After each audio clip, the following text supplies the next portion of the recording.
I've had my Tesla Model Y for over 3 years. It was our first Tesla and we really wanted to save money on gas, engine maintenance. Actually, it was just gas. I mean, the freaking gas, man. I hated waiting in line for Costco gas every week and it just kept getting more and more expensive. I've logged in over 65,000 miles in a little over 3 years, but did I actually save money in the long run? Or should I have gotten something else like a hybrid car? What with battery replacements, supercharging costs, and the increasing cost of electricity, there's also one hidden insane cost I had no idea about. So keep on watching to see what that was. But before we do that, make sure to subscribe to the channel and always like the video. Tesla is constantly changing their prices and their configurator. Recently, Tesla released a long-range rear-wheel drive Tesla with 320 miles, and it only starts at $45,000. But if you wanted two motors in case one fails, it only costs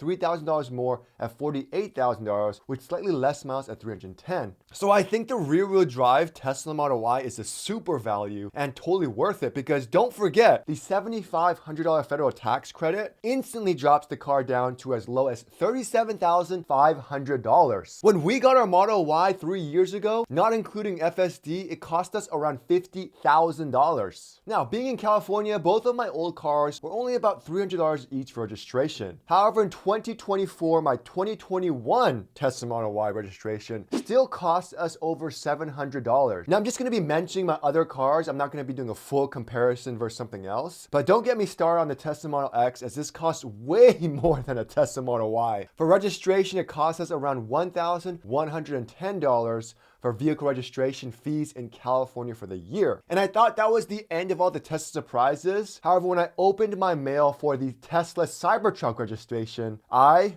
was shocked. The registration for the Cybertruck, a car cheaper than the Tesla Model X at the time, cost us $1,276 in fees. And the crazy part was, for some reason, it said it was a commercial vehicle. So my license plate numbers were all different, and I thought there was some serious issue. So I did some research, and because a Cybertruck is, a truck, it's listed in California as a commercial vehicle, so your registration fees are actually more expensive. There are ways to make it cheaper to turn it into like a regular vehicle, but you have to do things like add on one of those top camper shells that's permanent, and you have to take it to the DMV to verify and all that stuff. But yeah, there is a way to make it slightly cheaper, but I just had no idea that that would happen. I think it's the same with the Rivians and any other truck out there. So anyone out there waiting for a Cybertruck registration in California, more expensive. Again, it depends on where you live, because the cost of owning an electric car may be higher in some states because you're not paying for a gas tax. So instead, some states actually have EV tax. And I forgot to mention, one beauty with electric cars like Teslas is that if you live in California, you do qualify for that HOV sticker, so you can drive in the carpool lane by yourself. But if the government doesn't renew it, this entire incentives will be over at the end of 2025, so it doesn't really matter. But it would be an additional fee around $22. Now let's talk about a big one that nobody really talks about or even thinks about: insurance. Tesla has their own insurance policies that are pretty cheap. However, service and claims aren't the best based on the reviews, as they use a third-party insurance company, so I'd probably avoid that if possible. Also, a lot of other insurance companies require you to have everything under them if you have an umbrella insurance policy. So you can't just have your car insurance under Tesla and home insurance under another company if you want that umbrella policy. For us, we had AAA, but it's one of the most expensive insurance policies you can get. For our Model Y for the year, it was around $3,000. So we ended up switching to State Farm, which is still pretty expensive. For the Model Y, I paid $2,500 a year. With the Model X, it's $2,976 a year. And with the Cybertruck, it's $2,796 a year. I have way too many cars. I need to sell one soon. Anyways, moving on. And our coverage isn't crazy. It's just like the default stuff. Now, I know there is much cheaper options you can look into, like Costco has a good one, or Wawa Nisa. However, I found out that a lot of these insurance companies try not to use OEM parts. They take forever to process claims. Whereas when we got into an accident with AAA, it was instant. They took care of everything and it was like stress and hassle free. But just keep that in mind. It just depends on the insurance companies. It also depends heavily on where you live, as other factors like previous driving history and age. And one crazy thing, I was talking to a AAA advisor and I found out that they qualify Tesla as as a super luxury exotic brand. That's why the insurance costs more. And it does make sense because getting parts can be very difficult and you can only go to certified Tesla repair centers with all their cameras and sensors and stuff. Insurance costs should decrease as you get older and as the car gets older. But overall, regardless, because a Tesla is more of a luxury brand, their insurance policy will always be higher unless you go with like those 99-cent store insurance policies or Tesla. What about you guys? How much does your insurance cost? Is it just California or is it just me?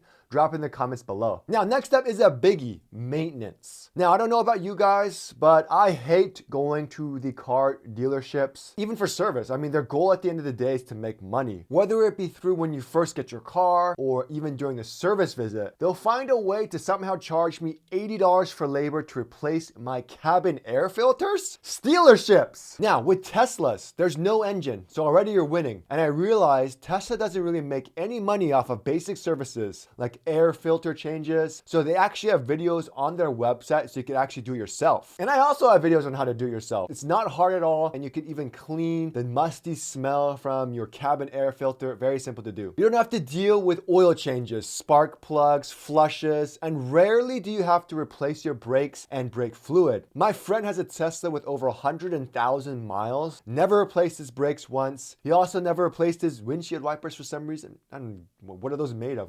Diamonds? But because you have the motors that slow down the car for you, you don't need to ever really press the brakes that much. So the biggest cost with your Tesla and with my Tesla Model Y will probably just be air filters and windshield washer fluid. For instance, replacing a Model Y HEPA filter needs to be done every 3 years, and it costs $90 for the HEPA filters. It also has 2 cabin filters that need to be replaced every 2 years. And on Tesla's website, they have it listed at $17, but make sure you look at the fine print. You need 2 of those to replace. So the total is $24. I don't know why they didn't just bundle it all together. The Model X also has a giant HEPA filter and cabin filters that need to be replaced as well. And the cool and bad thing with the Cybertruck, however, is that it's the only Tesla with only 1 HEPA filter. There's no more cabin filters. And I say it's a bad thing because I still noticed that some smells does come to the cabin. It's just very, very faint versus my HEPA and cabin filter combo in the Tesla Model Y and X where I literally couldn't smell anything. But the HEPA filter for the Cybertruck is pretty expensive at $175, and you're supposed to replace this every 2 years as well. But literally that's it. You don't need to do anything else. Now, I did a video on it. My friend with his 111,000 mile Model 3, he did do a bunch of stuff like the AC service for the smell, the brake burnishings. However, now you can do all that yourself. So for me at least, the only cost with my Tesla Model Y is windshield washer fluid, cabin air filters I got from Amazon twice for $22, and a set of tires, which I'll talk about in a second. I did have a few close scares, like my seat sensor not working and my autopilot cameras dying by itself, but somehow those fixed itself. So in the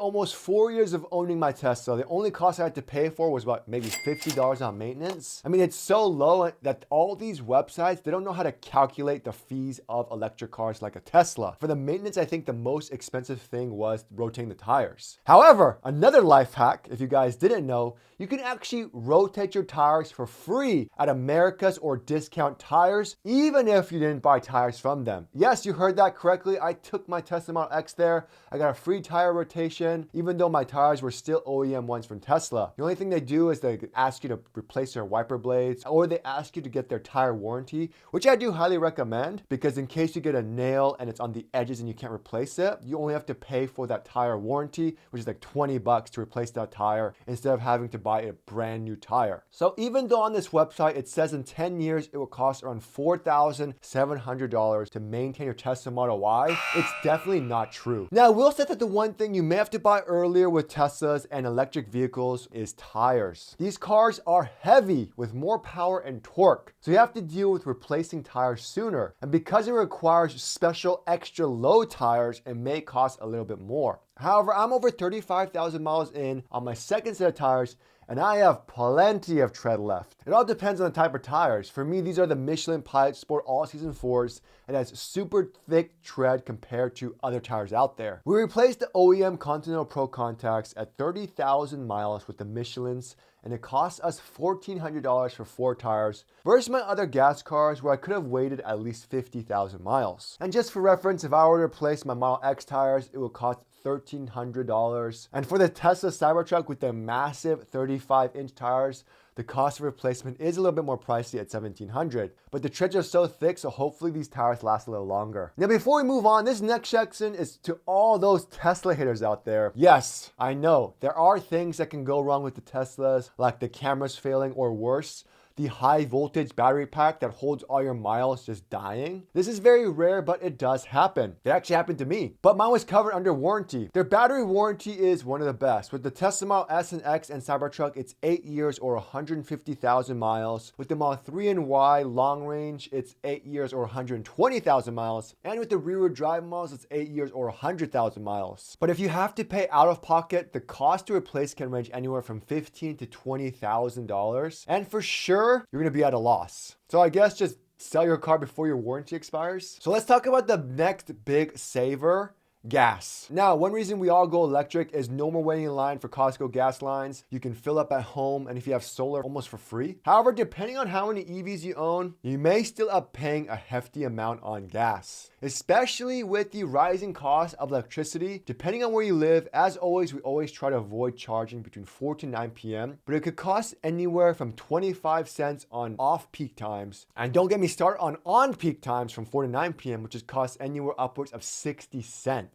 For me, I don't drive that much, but my wife still commutes to work. This year so far, we've driven around 1,900 miles, which is equivalent to using around 576 kilowatt hours of energy. Since we own the car, we have almost 65,000 miles and use a total of 19,319 kilowatt hours, with our average energy being around 293 watts per mile. And don't forget that energy going back to the car isn't 100% used on miles, but other stuff like electronics, heater, and all that stuff. And then to charge at home, 25 cents, it would cost around $1,030 for the year to charge. Now, there are tons of factors that affect real life data. For instance, the cost of electricity, it's going to constantly rise. Also, if people have solar or charge at home, they aren't spending any money on charging. Other factors, like if you go on a road trip and you charge at superchargers, charging costs are slightly higher than charging at home. But if you compare that to the crazy California gas prices, where the gas prices can rise over $6 during some months, these values can change super quickly. Now, another thing to keep in mind is depreciation costs. Although the Tesla is easy to maintain, it gets updated with software updates to make the car better versus having to buy a new car for new features in other brands. I was surprised to see how much more the Tesla depreciates versus other car brands, but I understand why. Edmund shows that the Model Y would lose about $33,000 of depreciation in 5 years. Now, one thing that can affect the resale value in a Tesla is miles. With higher miles in an electric car, the battery health is usually decreased. Yes, I mean, higher mileage in any car is a bad thing, but at least with engines like Toyota or Lexus, it will still go and be good regardless. With batteries, however, you have to replace it once it can't hold a proper charge anymore. And with Teslas, they're constantly changing their prices on their website. So I gotta hurry up and get this video out. So when the price for a new car is lower than the price you paid, regardless, your resale value would suffer. Like with my Tesla Model X, it's a 2023 model, so not even that old. And the base price for a long range at the time was $95,000. Guess how much it is now? Guess. Don't look on the Tesla website. $78,000.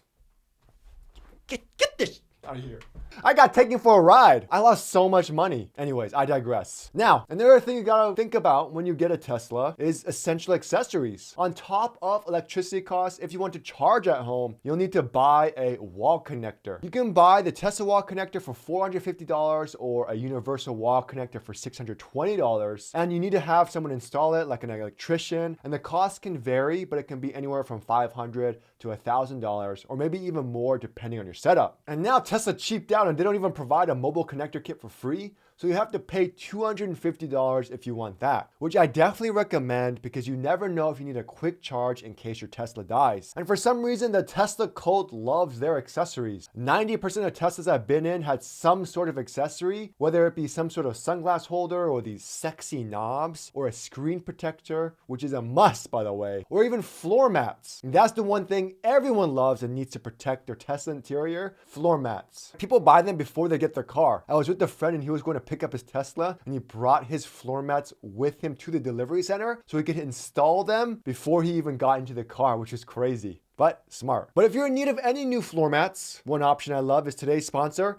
3D Maxpider. Why I like 3D Maxpider, it gives you that super clean, minimalistic look with that carbon fiber that isn't tacky looking. It has these little feet on the bottom to prevent it from moving on the carpet. It's made of very high quality material that lasts forever. But if you're getting any Tesla, say a Tesla Model X 6-seater for kids, they even have protection for the captain's chairs. It's perfect for kids who love to make a mess and throw their cereal everywhere and wreak havoc. And in case you're so stressed out and you spill your Starbucks coffee, the raised edges help prevent it from spilling on your carpet. And when you're ready to clean it, you simply grab it and hose it down, remove the floor mats, get rid of all the crummies. Super legit. Use my code for a discount in the description below. Now the next one, premium connectivity. With the purchase of a Tesla, you get 1 year of premium connectivity for free, or should be 1 year. I don't know. People have been saying 6 months, people have been saying 3 months.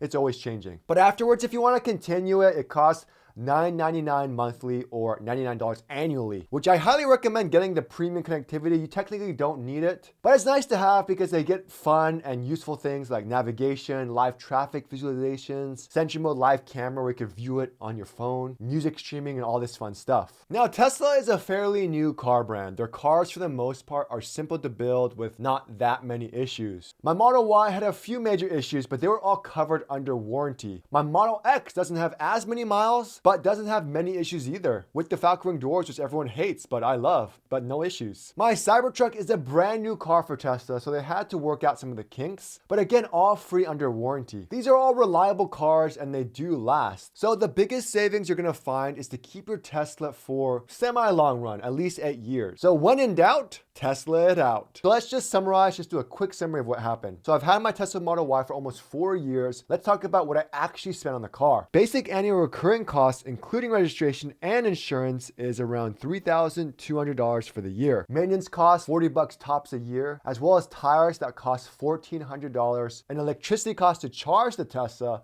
which is around $1,000, driving around 14,000 miles a year. So in almost 4 years of having my Tesla Model Y, my out-of-pocket costs, including registration, insurance, maintenance, and charging costs, has been $18,360. And as long as you learn how to drive an electric vehicle, like preconditioning the car and making sure the battery isn't too cold, the convenience and time it saves outweighs the probable unexpected costs. Anyways, guys, hope that video helped you. Thanks so much for watching. I'll see you guys next time.